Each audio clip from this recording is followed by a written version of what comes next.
Mathieu Van Der Poel and Jonas Vingegaard are two of the world's most famous cyclists. Yet the shadow of suspicion of doping has somehow hung over their most marvellous successes, especially in recent seasons. Now, whilst they will certainly not figure, two of their teammates will be amongst the most doped cyclists of the last season. Riders who will not be able to compete again for a long period of time. This is the case of Robert Stannard, Australian rider of the Alpecin-Deceuninck team, who was sanctioned, coincidentally, just days before his teammate Mathieu Van Der Poel became world road champion in the beautiful city of Glasgow. However, the sponsor of the Belgian team, with its famous motto of doping for your hair, quickly announced that the sanction to Robert Stannard was not for acts committed in this team, but was 4 years earlier when, just at 20 years of age, the Sydney-born trotter was part of the Michelton-Scott team of Esteban Chavez and Simon Yates. Yes, friends, for 4 long seasons, Robert Stannard was able to race wherever he wanted, winning good money and even the general classification of the Tour de Wallonie in 2022, already defending the colours of the Alpecin team before the doped 15-year-old Dane Matthias Skelmose Jensen.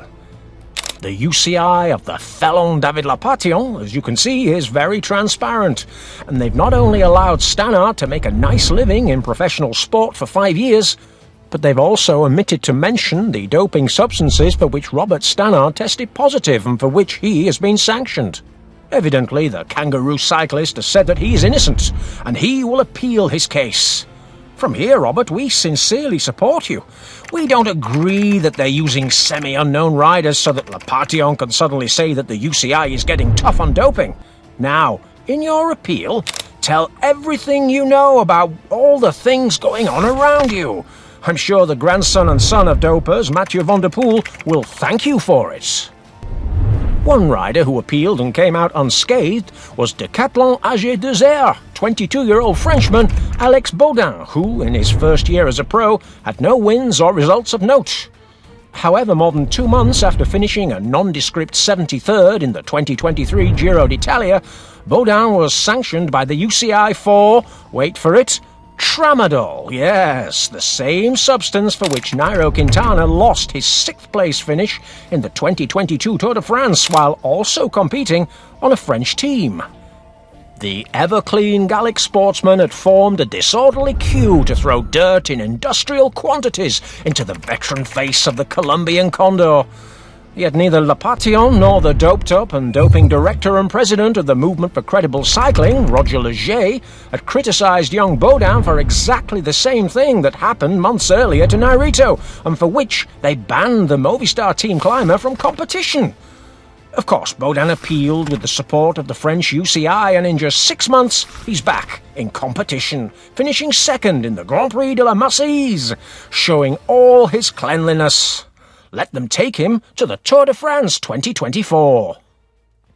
Someone who won't be going to the 2024 Tour to support Jonas Vingegaard is Michael Hessmann, the promising German rider just 22 years old, who surprised the world when he finished 3rd in the Tour de l'Avenir in 2022, demonstrating that the ketones he was already taking when he was part of the Visma team were making him perform absolutely brilliantly.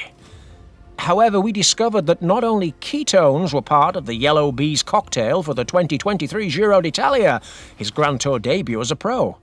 3 months after Primož Roglič beat the aging Geraint Thomas in one of the most boring races in history, and several weeks after Alex Baudin was sanctioned for Tramadol, we learned that Hessmann, from the always clean and ever so nice men of the Visma team, perhaps they're not quite as nice as they show us in their Amazon Prime documentaries, but still, he had tested positive in an out-of-competition drugs test on June the 14th, something which evidently caught the young German cyclist by surprise. A black sheep had wandered amongst the bees, and what a coincidence that it was a rookie like Hessmann who was the first Visma team rider to test positive for doping since the days of Dr. Linders, Denis Menchoff and the chicken Michael Rasmussen. And this time he did it for a diuretic that, once again, WADA and the UCI did not want to leak to the press in order to protect the always clean athletes. Hessmann had finished in a more than remarkable 33rd position in his Grand Tour debut, but his dreams were shattered when in the counter-analysis the B sample again tested positive for that fantastic diuretic, the fantastic one that we don't know what it was. Hessmann has not been as hypocritical as his teammate Vingegaard in saying that his performance was so incredibly beastly thanks to the improvements in bikes during the last few years. Instead, he wanted to pay tribute to our dear Alberto Contretrol and assure us that it was food contamination that made him test positive in that damned anti-doping control. Of course, the team manager, Richard Plug, defends his cyclist to the hilt, saying, of course, yes, he believes the contamination version, and the German rider must be quickly returned to the road so that he can fulfill his dream, a dream of helping the always clean Jonas Vingegaard to yet more championships. But we all know that if the sanction is no longer provisional and ends up being official, Plug will be the first to want nothing to do with Hessmann and will call him a dirty, doped man, removing him from his job and salary to clean up the image of the always clean Visma. But if we want to look for someone who has broken records, with the longest sanction in history, except for those who are sanctioned for life, such as Lance Armstrong or Danilo Di Luca, then we look to the Portuguese Nuno Ribeiro, a cyclist who was part of the legendary Liberty Seguros team of Manolo Saez, along with doped riders caught in Operation Puerto, riders such as Giuseppe Bellocchi, Michele Scarponi or Jorg Jac.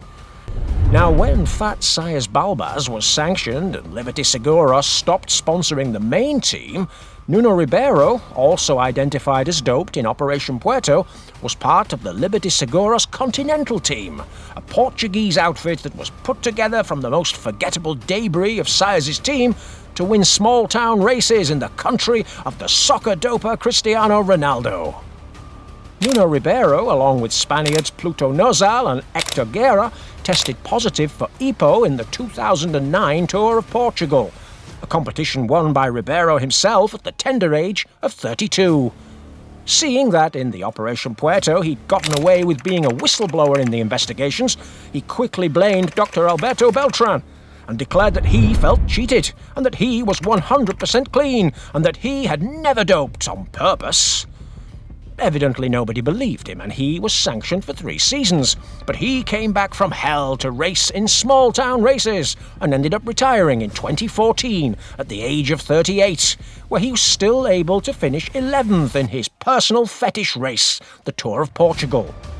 But just after finishing his professional career, the clean but dirty Portuguese team, Porto, offered him a contract as a director, sponsored by the popular soccer team in which Spanish goalkeeper Iker Casillas almost died in a simple training session. And thus, Nuno Ribeiro passed on his epocha wisdom to his cyclists, causing, among others, the mythical Spaniard Raúl Arlacón to win, doped to the gills, the Vuelta a Asturias, in front of Nairo Quintana himself in 2017, and that's when the Colombian had just won the Vuelta a España. But it didn't end with just 4 years of sanction for the Flying Spaniard. The Portuguese were still flying in the local town races, and Ribeiro's doped-up boys were taking the glory and the Lusitanian money. Until the end of 2022, when João Rodrigues, Rui Vinhas, José Neves, Samuel Caldera, Daniel Mestre, Ricardo Villela and Ricardo Neves, all cyclists on the team, ended up being sanctioned for doping as part of another police operation, the Prova Limpa. The Portuguese anti-doping agency concluded that Nuno Ribeiro had organised the team's doping scheme with blood transfusions and growth hormones and testosterone. Yes, the same doping substances of Nuno Ribeiro's epocha. A clear example of the way that cycling is forever changing. Now for this, the Portuguese has been sanctioned for 25 years without being able to manage or be related to anyone in the world of cycling. Now we won't sanction him, so Nuno, if you want, you're invited to tell all the garbage you know about your fellow professionals. It will be well worth it.